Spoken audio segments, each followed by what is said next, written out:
Oh, okay. Yeah, yeah. She's a busy woman. Yeah.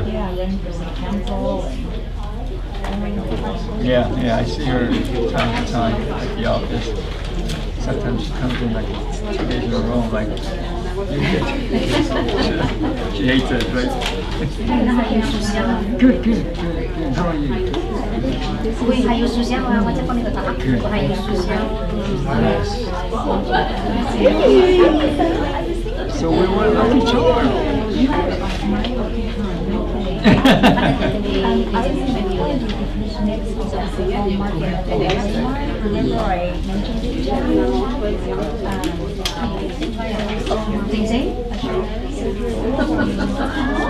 What did you get? It's a lot of fun.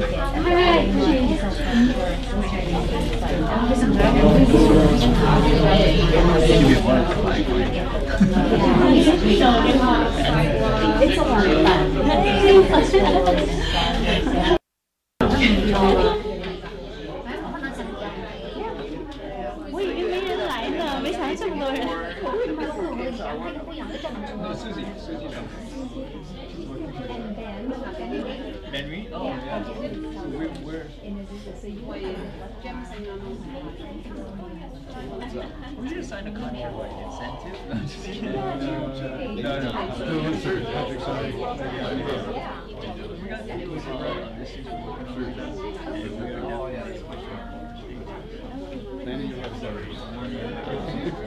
So there's plenty of photos here and there.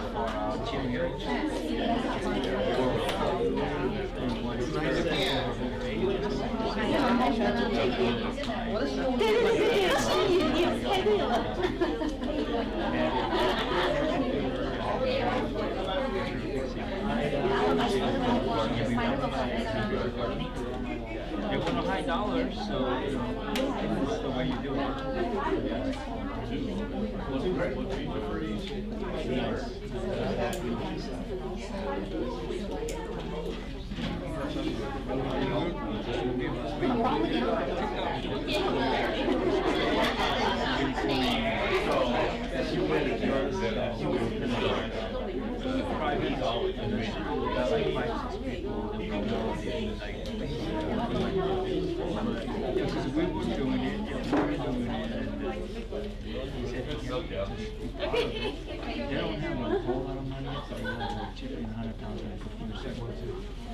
Step it once on top. No, the blend. Check 1 2 check. Good morning, everybody. Wow, this sounds horrible. This sounds horrible, doesn't it? Wasn't it be like, can you even? Does it work? Is it working? All right. All right. So I'm Scott Shimamoto, Franklin Loan Center. Thanks everybody for showing up, and we start on time. This is like the first lunch and learn that's ever started on time, I think. But I want to introduce Angie Tang. Angie is with First American Title. She does all my refis. These guys are really, really good with it. Angie's very knowledgeable, and her title officer is Michelle, and they turn this stuff around quickly, and you know when it's a priority, they can get it turned around like really, really quickly. But I'm going to give this to Angie, and Angie can say a few words, and then she can hit the road. Can I do it without the mic? Mic scare me. It makes me feel more nervous than actually talking like normal. So I'm Angie Tang, First American Title. I'm always here to support. Been in the industry since I was 16, but not in the title. For title, I've been in the industry since I was 2000 and I forget, but maybe 10, 15, 16 years. I stopped counting after 10. It makes you feel old after 10. But we're here to help support. I've got 2 assistants backing me up. So as I'm talking to you, somebody's watching my phone, looking over my emails, making sure everything gets addressed quickly. So it's all about making that well-oiled machine work quickly. And now that the market's kind of shifting a little bit, it means we have to really hone in, look at your farm, look at the people that you're working with to make sure everything runs smoothly. You don't want any hiccups now because markets are shifting. So I'm here to protect and help and serve your clients. Please give me a chance to earn your business. I'm Angie Tang, First American Title. Thank you. All right, Angie, thanks. The other part of my team is Cross Fu, and she's with Golden Sunset Escrow. She just moved over there, but she's sick right now. She's working on a net sheet for me, and she was like, I don't want to sneeze on everybody. And me, I'm not sick, but I'm allergic right now. I get it every like spring and fall. So right now, like I'm high on Benadryl. And just FYI, before I started taking the Benadryl, I lost about 50, 60 IQ points right out of my nose. So my brain's just draining out. But it's a good thing I started above 200 because I'm still a genius. So anyway, so today we're going to talk about a couple of different issues that are really going to help you guys. And I have Judd Matsunaga. He's the founder and the owner and general partner of Elder Law Services. He's going to talk about part of it, and I'm going to talk about reverse mortgages and how to create 3 transactions. So what we want to do is we want to try and like power through this. This presentation normally is like, I don't know, like with questions and answers, maybe like 45 minutes to an hour, but I'm going to power through it. I'm just going to give you the highlights, and then we'll have a question and answer afterwards. We'll probably stop about maybe like 10:45, and then we're going to give away these prizes. So don't leave early. And let's pass this around. Put your business cards in here, and then we're gonna do the drawing. And when I get your email address, I will send you my part of the presentation, so you don't have to take notes. You don't have to take. You can just take the notes or highlights that you want, but you don't have to take like copious notes. Okay? All right, you guys ready to get started? Wait a minute. Are you guys ready to get started? All right. I'm gonna make sure you guys are awake. All right. How to generate 3 transactions using reverse mortgages. Okay. All right. So, as Angie said, the market's changing right now, so we need to find out a way to get more sales. Okay. And I'm telling you this because hopefully, okay, well, we do reverse mortgages as well as regular mortgages. Franklin Loan Center is a direct lender. So, if you guys do this, then I might get more deals out of it too. That's why I'm up here talking about this. Okay, so time to think outside the box. Okay, here are the demographics. Okay, there are more seniors now than ever. 74.9 million baby boomers. And what do we have in the country? About 350 million people. So that means like 1 out of, what's that math? Huh? 75 divided by 350? I don't know. It's a good percentage. Come on, Asians. No, we're supposed to be good at math, man. Come on now. But it's a lot of people. 75. Huh? I'm a lender, but I need a spreadsheet and software to do that. I can't do it in my head. If I could do that in my head, I'd be a rocket scientist. And roughly 10,000 people per day are turning 62. That's a huge market for you guys to take advantage of if you can. All right, so the twist of it is many seniors want to downsize, and many seniors want to help their kids buy houses. Okay, so if they downsize, what does that mean? That means they have to sell their house, they got to buy another house, right? And if they're going to help their kid, then you could see what I'm going with this? It turns into more sales for you guys. Okay, so a lot of seniors are also house rich and cash flow poor. Reverse mortgages, you can use them on their current house, or you can use them to buy a new house. A lot of people do not know that you can use a reverse mortgage to buy a new house. You don't have to take these pictures. I'll send you the presentation. Anyway, so what we want to do is we want to use this tool. And it's a different approach for you guys too. Not many people are probably talking about this, so a lot of seniors are not aware that this could actually happen for them, but they can use reverse mortgage to do what we're trying to do here. So, all right. So here's an example of how to use reverse mortgage to make multiple transactions. Okay, so the first one, senior has a lot of equity. You know, say they bought their house for $100,000 20 years ago. Now it's worth like $800,000, let's say. They want to help their kid buy a house. Okay, what they could do is they could sell the house, right? They sell the $800,000 house. It might be free and clear or whatever. Whatever they net on that house, they could go ahead and use part of the proceeds to do a down payment on a new house using a reverse mortgage. So they buy the new house. They put maybe like 35 or 40% down. they get a reverse mortgage on the new house, and now there's no monthly payment on that new house.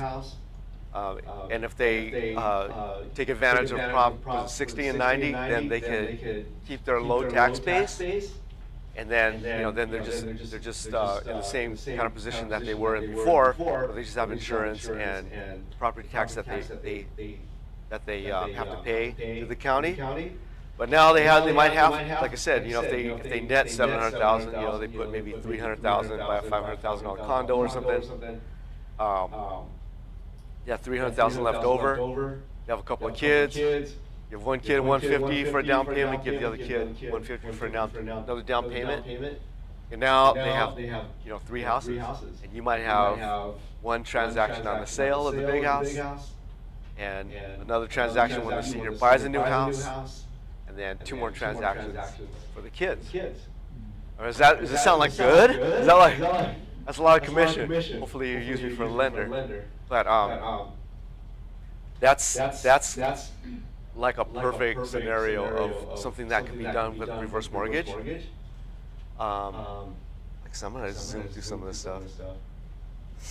Okay, they could also stay where they are. Let's just say they already have a house and they don't want to move anymore. They could still use a reverse mortgage to do the same thing. Let's just say they have a house that's worth $700,000. They have no debt on it, but they're also they want to help their kid buy a house, but they don't want to get a new loan because they don't want to have no mortgage payment, right? So what they could do, they get a reverse mortgage, and there's no monthly payment on a reverse mortgage.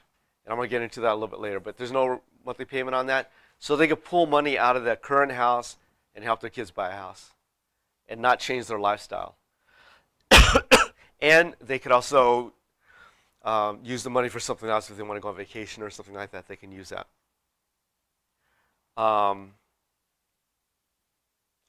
Okay, so reverse mortgages are meant for people who are 62 years or older. 62 years or older. And I don't want to go through every single thing. But there's no restriction on how they use this money. Okay?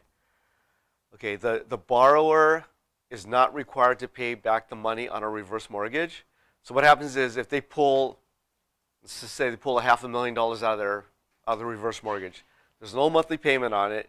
What happens is the money is sitting there, and then the interest that gets charged, FHA will just add the interest to the principal balance.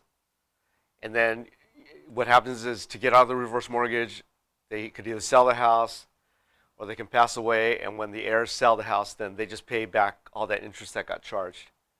Okay, if it goes upside down for some reason, let's just say they live for 150 years, the reverse mortgage, they will not go after you for a negative.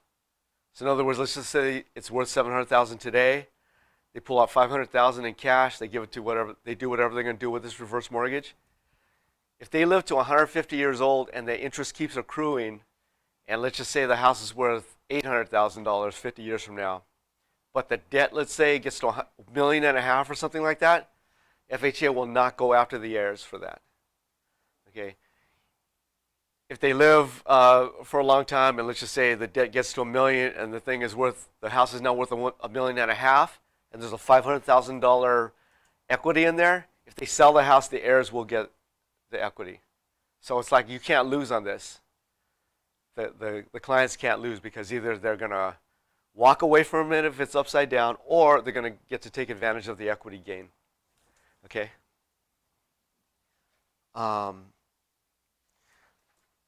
Okay, so again, why is there no monthly mortgage payment? It's because the interest that accrued on that principal balance just gets added to the principal balance.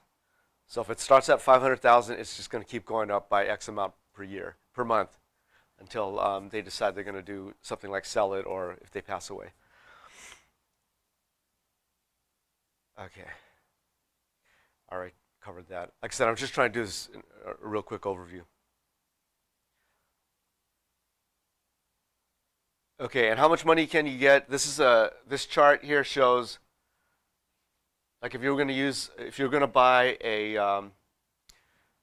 say a $500,000 house, and the person was 62, they would have to put $307,000 down.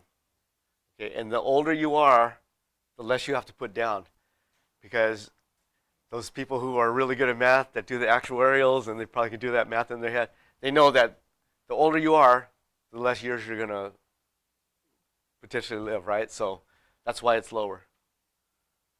And so what we do is, if you have a client like this and you want to see, you know, what kind of situation they can potentially have, then you have them talk to me, and then we customize the proposals. We tell them, here's how much money you can get based on this value of your current house. We look to see if they have current debt. We minus it out, and we say, here's how much you could net. And then I give you a number.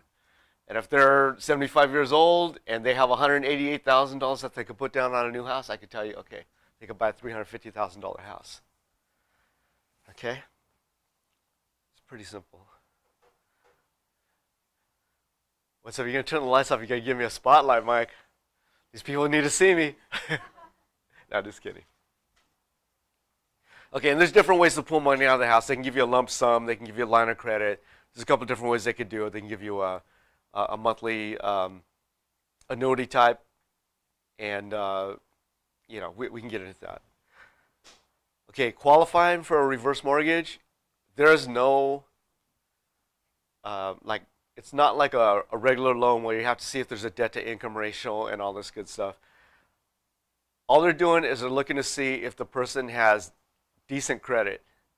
You can't have really, really horrible credit and get a reverse mortgage, and it's possible that a person could get denied a reverse mortgage if they just don't know how to handle their money. But for the most part, there's no qualification level. You just have to be 62 or older. You must do counseling, and this is very important. You have to do counseling with a third-party, FHA-approved counseling service. Okay, because they don't trust guys like me, because, well, first of all, it could be a complicated transaction, but more, they just want to make sure the senior is either lucid or the kids are lucid, so they understand what they're getting into, because they don't want to have a situation where the seniors they lose their house because they didn't understand what was going on, or the loan officer explained it incorrectly. Okay, so it's very safe for the senior. That's, I guess, the point of all that. Okay, we already talked about what happens at the end. They do a financial assessment again. They want to make sure that the client is not just completely bankrupt. Okay, so the cautions, just everybody needs to be over 62 on this. So if you're a guy like me, when I turn 62, I'm pretty sure my wife's going to be about 33 or something like that. She can't be on the reverse mortgage. I'm a baller, you know what I mean? I'm a player that can't get a date. That's what it is. Okay, and it must be owner occupied if they're going to stay in the house and use the reverse mortgage at that time. They have to be there 183 days per year, meaning they can't be in a nursing home and then have a reverse mortgage on a house, because that's not the primary residence. So those things need to get explained to the client as well. Judd has some really good information about nursing homes, and when you hear this, it's going to blow you away, because when I heard it, I was like, whoa, this is crazy, that you do need to get your what he's going to talk about in order. Let's see. Okay, and if they do get sick or something and they have to stay in the hospital or some kind of a facility, they could be out of there for 12 months and come back in, but you know, we just have to let the lenders know that this is what's going on, because you don't want to have a situation where the reverse mortgage is in place and all of a sudden they start saying, how come the person's not living there? And then they say, okay, you need to either pay this back now or you need to sell the house. You don't want to be in that situation. You want to be able to plan for that. Again, I'm going to send you this presentation. Did everybody put their business card in that? If you didn't, we'll get it before we draw for the prizes. And I'll answer any questions like in more detail. Like, you could just call me and I'll get into it in more detail. Again, I just want to hit the overview. Okay, so on the back of this, at the last page of this presentation is all my contact information. And these are the guys I went to high school with. And that's me. Crazy. I have some crazy friends, but I'm probably the craziest one in there. So, hold your questions till later. Why are you laughing, Irene? I just want to I do a presentation this week because I want to make sure people are still awake. You know what I mean? Okay, so I'm going to turn this over to, normally I would ask about questions, but I want to give this over to Judd. Let me do this first. Okay.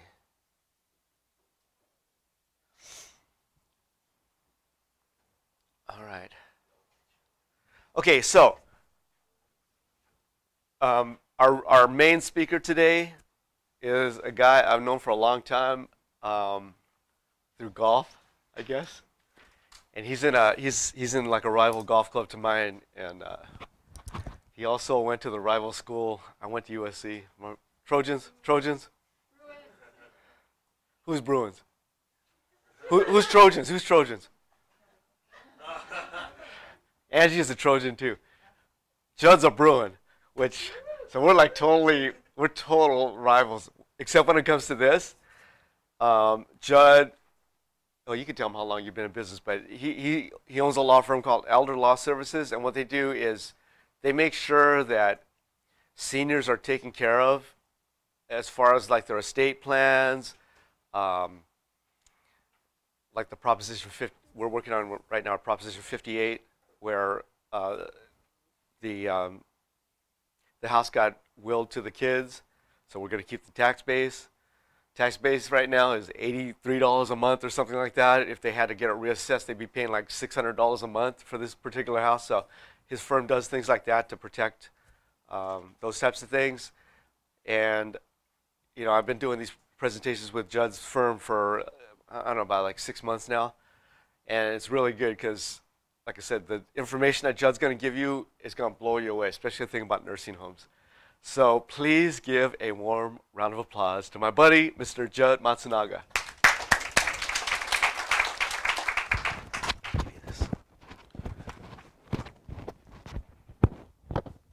If I can get it, I'll hold that.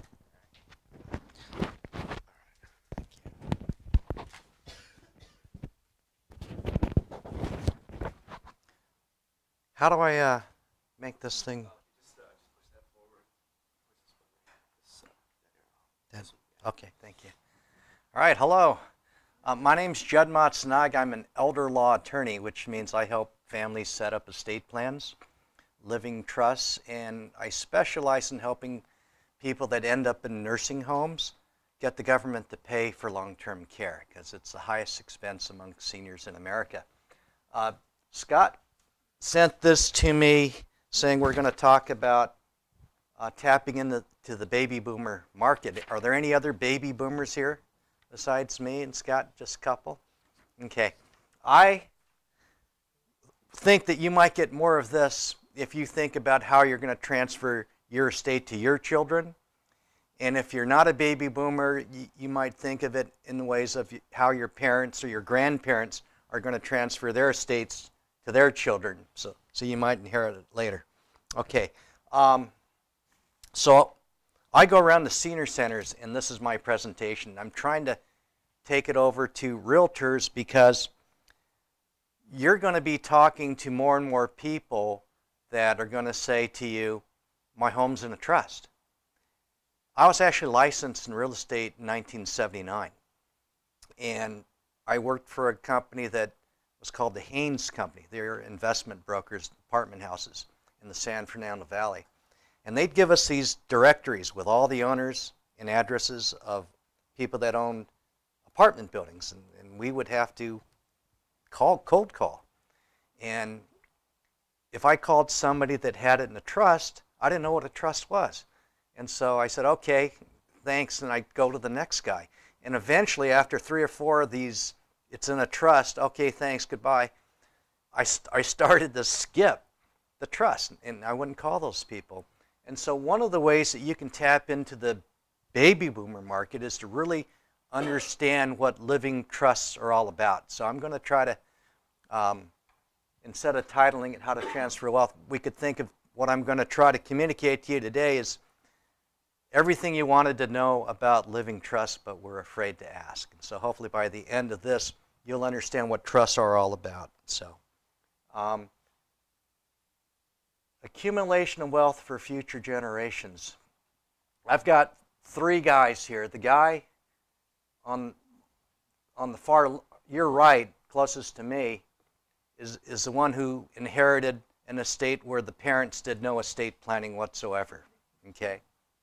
The guy on the far side, your left, the parents maybe did some estate planning, some Medi-Cal planning for long-term care. And the guy in the middle with all the money, he's 2 generations from now. So that the child invested some of that money that the parents gave him, say in life insurance, and then by the second generation, that's how you accumulate wealth. It's not the first generation, it's the second generation. You're going to multiply what you can inherit. All right, so every parent intends to give their estate, their home, and their savings to their children. Does anybody have children? Is that your plan? Right? Upon your passing, you're going to leave your inheritance to your children. But without proper planning, your estate's going to probate. Okay? Anybody have to go through probate? It's what they call a legal nightmare. You want to avoid probate if you can. It's a waste of money and time. First of all, it's public. It's lengthy. In LA County, it takes a year, even if nobody contests it. And it's expensive. So if you've got a house in LA County worth $600,000 and some savings, it's going to cost you $50,000 that are not going to go to your children. It's going to go to the probate attorneys. Okay. Some famous probate cases, Marilyn Monroe. She died in 1962. Her estate was worth $820,000. That was a lot of money back then. Okay. She didn't have a will. So her estate went to probate. Her heirs fought over it. It cost $480,000. That's a 55% loss of the estate. Okay. Elvis Presley, $10 million estate, 1977. $7.3 million in litigation costs, probate costs. That's a 73% loss of the estate. And because of the movie rights and music loyalties, it's still ongoing. Okay? I know these are older, famous people, but recently, Aretha Franklin died. Her estate was worth $80 million. She had some kind of terminal illness, and she didn't set up an estate either. She's going to lose a good 20 to 30,000 or 20 to 30 million in federal estate taxes because she lacked a plan. Prince, Whitney Houston. Whitney Houston's a good example of failure to plan. She died, left her fortune to her daughter, who died without a trust. And then, you know who got Whitney Houston's estate? Her ex-husband. Because the daughter didn't have any children, right? And so it went to the laws of the state say who inherit the closest lineage, and so it went to her father. And so that was completely unintended for her. All right. If you look at the property tax rolls in Beverly Hills, you're going to see all the homes listed. I guess in this area, maybe San Marino or some of the upper end areas, you're going to see trust, trust, trust, trust, okay? Because they've got their lawyers advising them about the benefits of a living trust. If you go to some middle income or lower income areas, it's maybe 1 out of 10 homes are owned by a trust because they're just not told that they need one, or they think they don't need one. So let's talk about what living trusts are. A trust is a legal way the law allows you to avoid probate. Okay. It also can reduce or eliminate federal estate taxes. There's no disadvantage to the trust because you stay in control over your property. So if you want to sell your house, if you want to refinance your house, take out a reverse mortgage, give it away, rent it, improve it, you're in full control. Yes? Are you gonna give this presentation, or? I guess we could figure out how to do that. I know. No problem. I just Yeah, yeah, that's fine. I'm not tech savvy. So, I already know what people are going to ask me when I give presentations. I've got some questions that I know people are going to ask, so that's my presentation. Most people think that trusts are for rich people, and they don't think they're rich, even though they might be driving a Mercedes and living in a $1 million house. They think, well, I don't need a trust, okay? In California, if your estate is worth over $150,000, basically anybody that owns a home, even if it's the worst home on your block, you need a trust. Okay? If you have a will, the will goes to probate court. Probate, you have to pay trustee fees, administrator fees, appraiser fees, there's all kinds of miscellaneous junk fees, publication fees. For $1 million estate, you're looking at roughly $50,000 to $60,000 if nobody contests. If children start arguing who's going to be the executor or that kind of stuff, it goes up from there.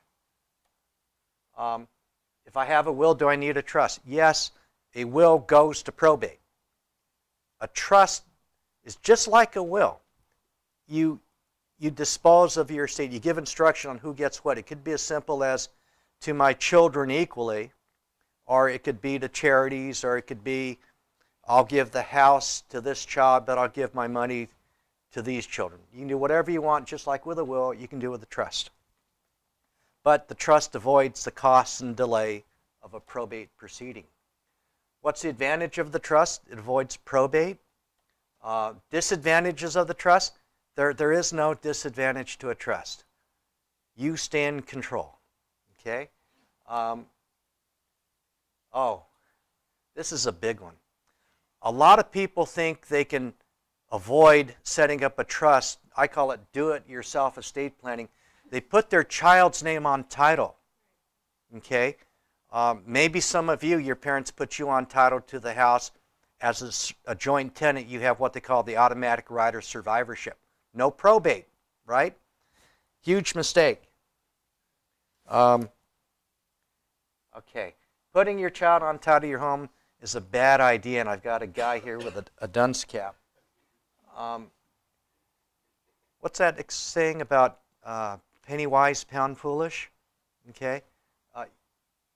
What you've done by putting the child's name on the house is lose something called the step up in basis. Okay.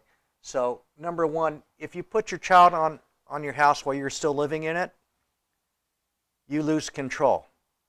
If you tell if Scott comes and talks to you and says you need a reverse mortgage so you can fix your house or go on your trip or whatever, the child's got to agree to it. Okay? So you lose a degree of control. What if your child gets sued? A judgment creditor can attach your house. Okay? What if the child gets divorced? Your home could get pulled into a messy divorce settlement. A lot of times children will predecease a parent. Okay? No mother or dad wants to think about that, but it happens. If the child passes away, you could own your home with your son-in-law or your daughter-in-law. Completely unexpected or unintended. Anybody, when you got your license, you did some real estate capital gains taxes, something like that. So, step up in basis, what's that? Let's say that you sell your house at $550 and you paid $50,000 for it. There's a $500,000 gain. Okay, and so everybody knows about capital gains taxes, right? It'll run 15 to 20% depending on the administration. But that could be a $100,000 taxable hit, okay?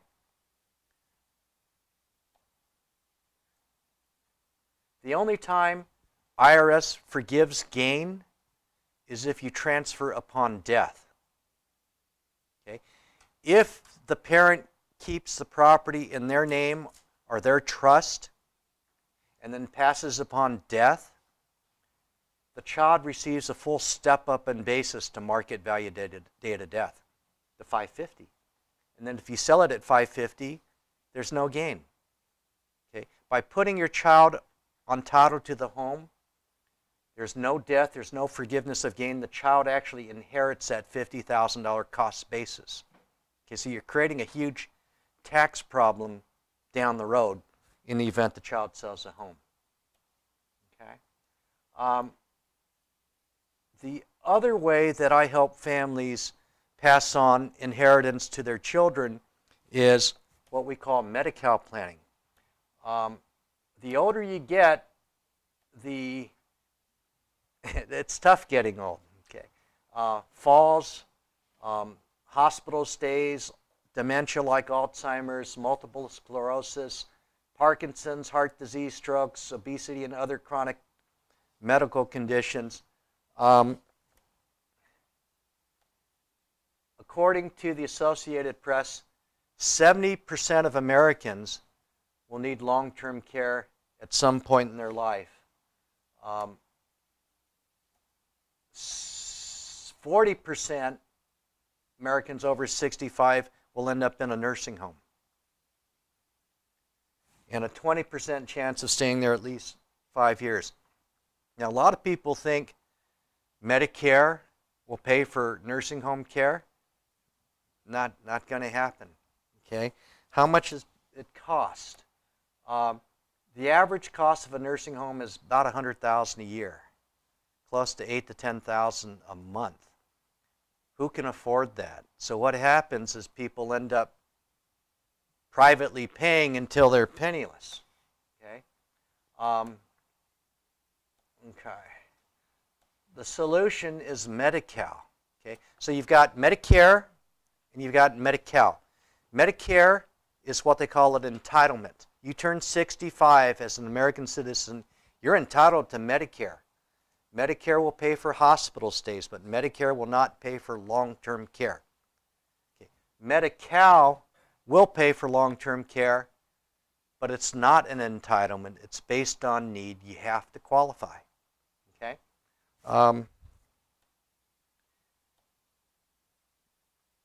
If your parent or grandparent says, I don't want to go to a nursing home, I want to stay at home, which nobody wants to go to a nursing home. They have this program called In-Home Supportive Services, or IHSS. It's a county program. As long as you get qualified for Medi-Cal, you can get IHSS and stay at home. Okay? That could even mean paying the adult child that's caring for the parent anyways unpaid. Okay, so you might look into that. IHSS will pay for cooking, cleaning, bathing, shopping, etc. And you can even pay a family member. When I said you have to qualify for Medi-Cal, you're allowed to have a home. Okay. You're allowed to keep your income, have a car. If you're single, you can have $2,000 and qualify for Medi-Cal. And if you're married, the at-home spouse or the well spouse can keep another $120,000. You're allowed to have some life insurance, IRAs and annuities, and then personal effects like jewelry and other personal property. What happens if you've got more than $2,000 as a single person and you need Medi-Cal? If people were allowed to take their excess assets and just give them to their kid and then go to Medi-Cal and say, hey, look, I left $2,000. I qualify, pay for me. Everybody would just give the money away, right? So if you give money away, you'll trigger what they call a 3-year waiting period. Okay, now, word around town, they'll talk about a 5-year waiting period. In California, we use a 3-year. Okay. There's a way to legally transfer the money without triggering any waiting period at all. That's what I do. Okay, it's called stacked gifting. The Department of Health, which runs Medi-Cal, have been allowing us to move money out without triggering any penalty period at all, and it's very complicated. You're not going to find it on Medi-Cal's website. If you've got your family member in the nursing home people don't know you're allowed to do that, but that's what I'm for. Okay, the child is told, let's say you've got $200,000 in savings, and you're in the nursing home, and you just got your first bill to privately pay for $15,000 from the nursing home, and the doctor says there's no way you're going home. So you're figuring out, how am I going to afford to pay? And you're told you can't give your money away. You have to privately pay until you have no money, and then Medi-Cal will pay. That's when you come talk to me, okay? Because you can legally move the money to the adult child and qualify for Medi-Cal without triggering a waiting period. But the child has got to be somebody you trust, okay? The child has to be told not to commingle the parents' money with their money. It's not their inheritance early.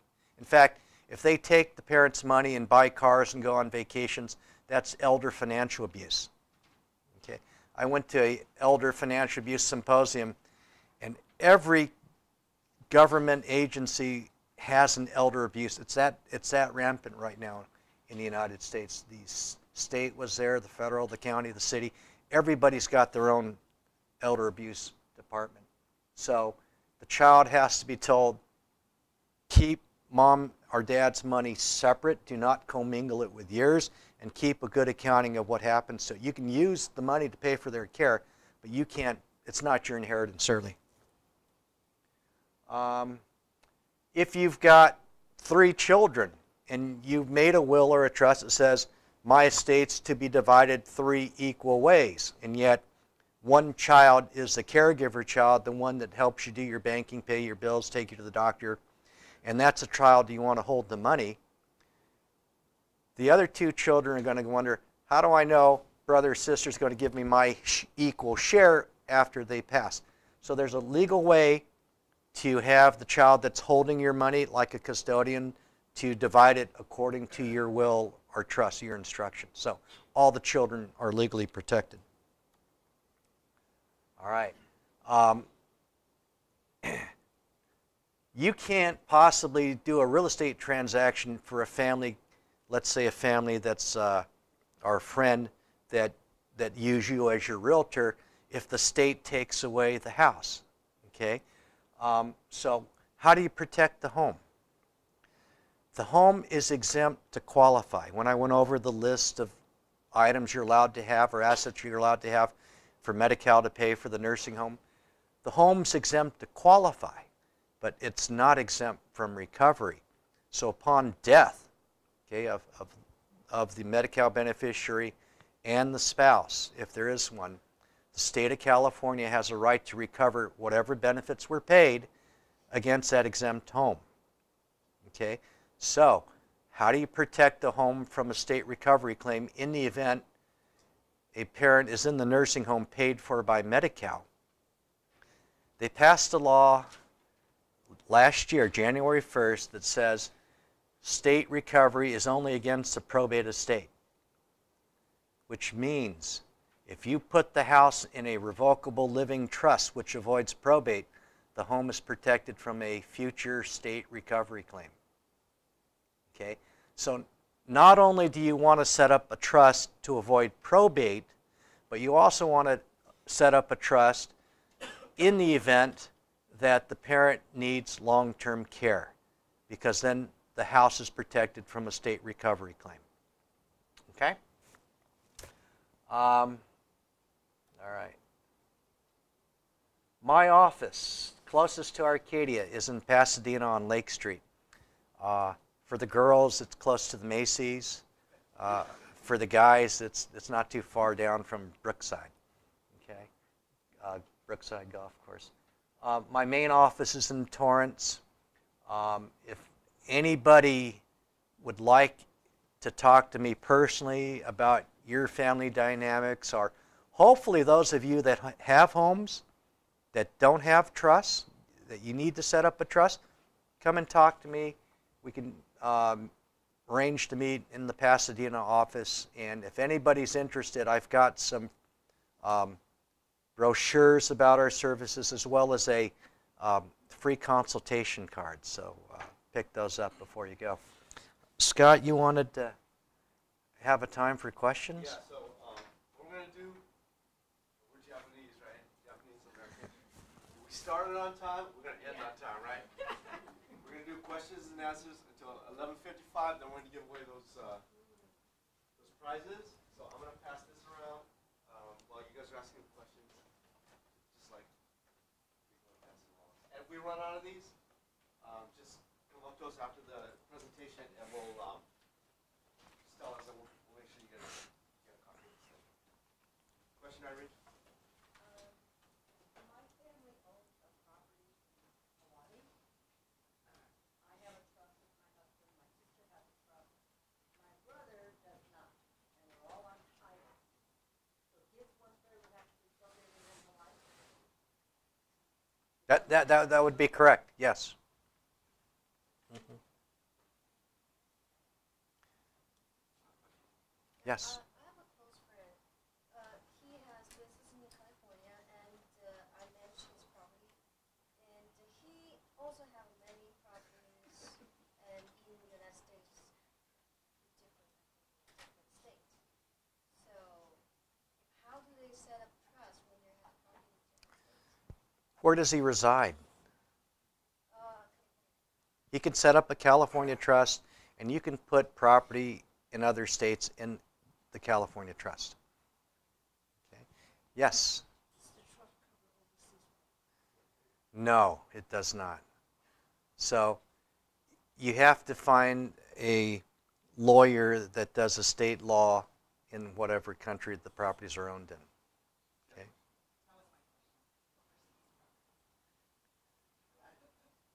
Yes? How often do you update the information? These things happen. Yeah, a trust is not a, you do it once, you're done for your life. You constantly have to update as things change in your life. So if your children get married, you have grandchildren, if somebody you appointed to be a successor trustee or power of attorney dies or moves out of the country, you constantly have to update it to keep it current. Okay? I feel like Sarah Sanders hugging me. Or what? I feel like that. You got a question? No, I don't. I was going to pass this to you. Oh, okay. Okay, we'll do that. Question? Oh, thank you.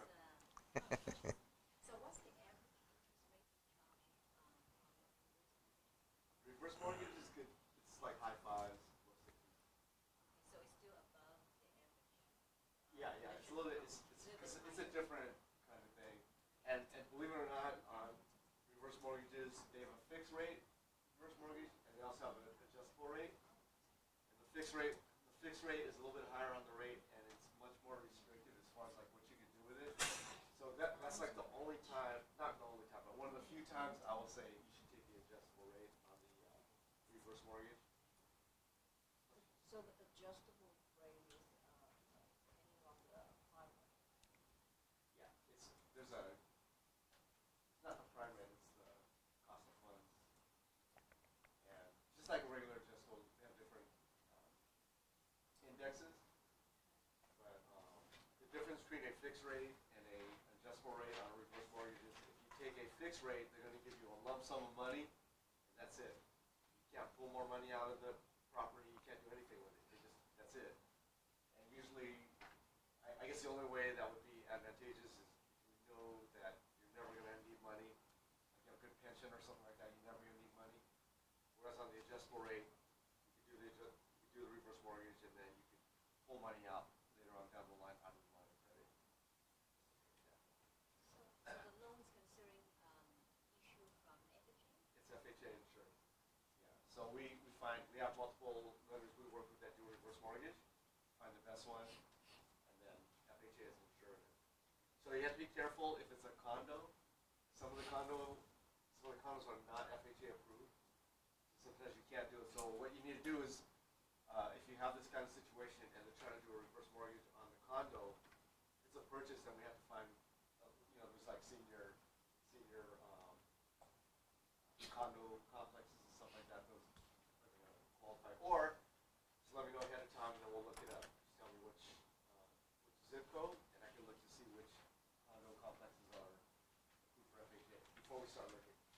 So let's see if a senior have property that maybe assessed at 800,000 market value. They have 2 kids, so they wanted to give the kids some inheritance at a time. So like you said, they can withdraw. I mean, they can get a reverse mortgage or get a loan out first. You give it to the 2 kids first. Correct. So And then the rest of it, how did that coincide? okay, first of all, I did not have sexual relations with that woman. I want to see you guys run away. Okay, so yes, so you do the reverse mortgage, you pull the money out, because there's no limit to what you can do with this money. You do need to check with your tax person to make sure that it's going to be okay, as far as like not getting taxed. But as far as like, there's no restriction on the money that comes out of the reverse mortgage. Just want to make sure what I heard. So reverse mortgage is limited to single family home only, not So condo. it could be condos as well, but if it's a condo, then the HOA needs to be FHA approved. And the problem with condos right now in FHA is FHA does not have that spot. Remember they said something called a spot approval, where the condo complex may not have been approved for FHA, but then you can turn in paperwork and they'll give you like not an exception, but like they'll say, okay, well, we're cool, spot approval, we're cool to do that. They don't do that anymore, and a lot of HOAs don't want to become FHA approved because they have to spend money to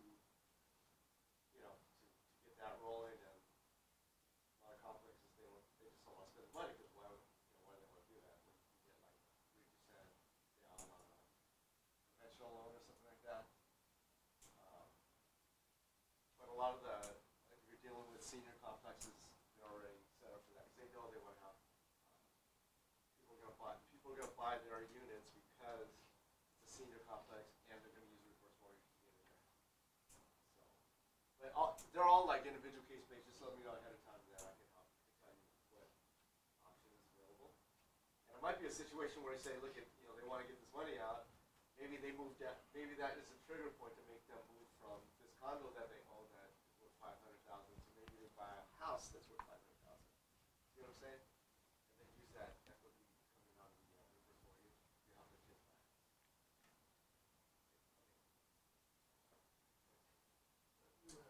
Reverse mortgage, the person passed away, and the equity is still a substantial, step-up basis.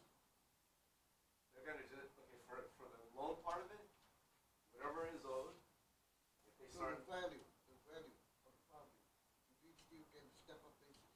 Otherwise, the heir has to pay humongous tax.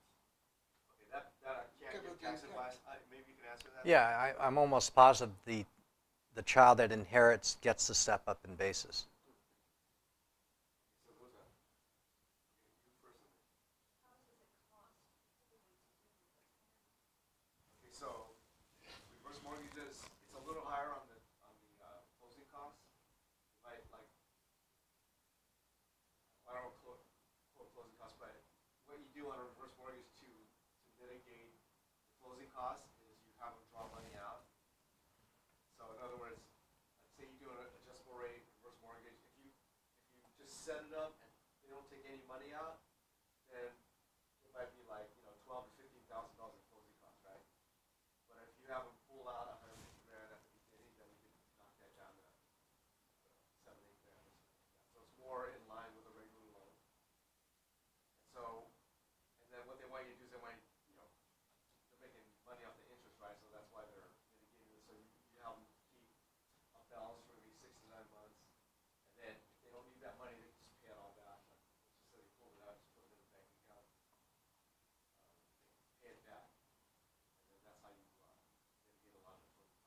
is definitely more, it's higher on the closing cost than our traditional one. And you explained if they take a fixed rate one, then it's a lump sum. It's a lump sum. But if it's a variable rate, then the lender pays the homeowner a monthly amount of money. Okay, so you can pull money out as a line of credit, a lump sum, a combination, like an annuity where they get X amount of dollars every month, $500 a month for their life. They can get $1,000 for like 10 years, something like that. So what we do is we get the situation, we plug it into the computer software, and that kicks out all the different options, I guess, for the client. And then I present that to them. You had a question, and then can you give an example for how the state housing to go for the long-term care but you don't have it, and how they get into your estate and different First of all, if you qualify for Medi-Cal, you pretty much don't have much in money, right? But you are allowed to have a home that might be worth $500,000 or $1 million or whatever. The state has the right to come after the equity in the home upon death if it's going to probate. Okay, so the court, before it clears probate, sends a letter to the Department of Health, and they get a letter saying they owe this much money, and then the court will pay the Medi-Cal lien before the beneficiaries get it. So best set up a trust. okay, so last question. If you have somebody who wants to use the first mortgage on a more expensive property, like say a $1.2 or $100 home, is that still something that you guys do? Okay, so there's an FHA has a limit. It's like 670,000. I have the exact number. But there's no such thing as a jumbo reverse mortgage? No. That is a jumbo reverse mortgage. I know. Okay, last question. So if you already have a will and trust and you want with an attorney, but you want to have another office or your office, Yeah, the client has the right to hire and fire attorneys at any time for any reason, so you can switch law firms. Okay. 30 seconds. When I first graduated law school, my first job as an attorney was representing real estate agents that were getting sued. And as the market turns, guess what's going to happen? You're going to have a lot of disgruntled buyers. The one tip I could give you to stay out of court being sued is make sure you are extremely careful with your transfer disclosure statements. That's the one document that the courts are going to look at the most. Okay? So don't take those lightly. Make sure those are filled out properly.